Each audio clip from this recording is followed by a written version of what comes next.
Noor Taguri, 22, aspiring news anchor and talk show person. She began her higher education at the age of 16 when she entered community college. 2 years later, at the age of 18, she was the youngest graduate to be selected as the student commencement speaker for her community college.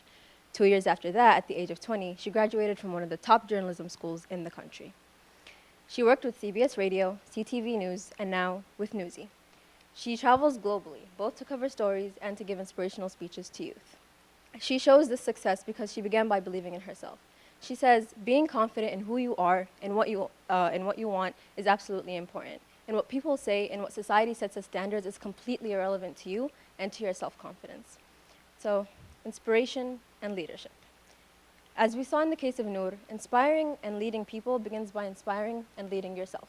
And so, there's an Arabic saying that says, فَاقِدُ الشَّيْءِ لَا يُعْطِي. If you do not have something, a certain possession or a certain quality, then you can't give it or pass it on to other people.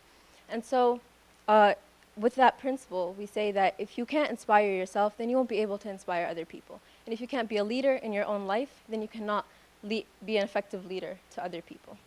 And so, to be a leader in your own life, you need to first start by having a sense of self-awareness, how you identify yourself, who you are, what you want, and where you're heading. You need to have a direction, because if you don't have a sense of direction, then you'll lack the inspiration and the motivation to move forward. And so, also, a quality you should have to keep yourself inspired is setting high standards. There's a quote by Ray Kroc that says, the quality of a leader is reflected in the standards that they set for themselves. And so, set high standards, and don't be afraid to do that. Because if you're not setting high standards for yourself, then you're not challenging yourself, and hence you're not allowing yourself to reach your fullest potential. We often end up, though, setting minimum goals or low standards because we're afraid of making mistakes. And there's a quote by President John F. Kennedy that says, leadership and learning are indispensable to one another. So reassure yourself that it's absolutely okay to make mistakes. And with that, put your utmost effort into accomplishing whatever goals you set for yourself.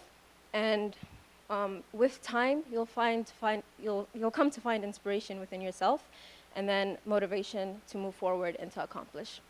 So after I made this talk, something interesting happened last week, and I promise you, I'm not making this up just for the purpose of supporting what I'm saying. My roommate and I went to the rack, and we were walking around trying to figure out what to do, and we saw someone, and we had a conversation. That someone was a 17-year-old girl, and she was telling us about her career plans and what she wanted to do. She said she's going to take a double major in biochemical engineering and biological sciences, and be on the pre-med track. And so I was literally gaping at her as she said this, because that's a workload she had set out for herself. And I asked her, how are you going to be able to manage this all? And she said, this is what I want to do. I know what I need to get there, and so I'll do it. I'll find a way. And she continued to tell us about her summer and how she had a summer job and a summer internship and how she juggled between both of them. And literally by the end of it, with all honesty, I was inspired. And because she was a whole new level of ambition and passion that I've never seen before. And so going to the points that I mentioned earlier, because she was inspired within herself, she was able to inspire me without even knowing it. She was confident in herself and in her capabilities. She was aware of what she wanted and where she was going. And so she was setting high standards for herself. And now she's in the process of translating her vision into reality. And so whether you're like Noor, or whether you're like that 17-year-old girl, inspiration and leadership begins with you.